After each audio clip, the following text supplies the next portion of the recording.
আর কণ্ঠে যদি থাকেন হেমন্ত মুখোপাধ্যায় তাহলে বসন্ত তো আসবেই।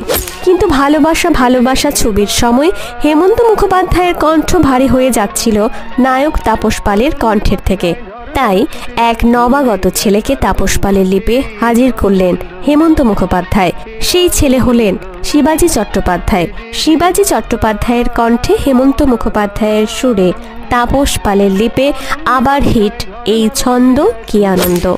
শিবাজি চট্টোপাধ্যায় ইন্ডাস্ট্রিতে এসে খ্যাতি পান হেমন্ত মুখোপাধ্যায় আর তাপস পালের জন্যই। সে কণ্ঠ তাপস পালের অনবদ্য অভিনয় পেয়েছিল বলেই এতটা হিট করে। তাপস পালের মর্মস্পর্শী অভিনয় ছিল ভালোবাসা ভালোবাসা ছবিতে। শিবাজি চট্টোপাধ্যায়ের অভাগা যেদিকে চায় সাগর শুকায় যায় গানে।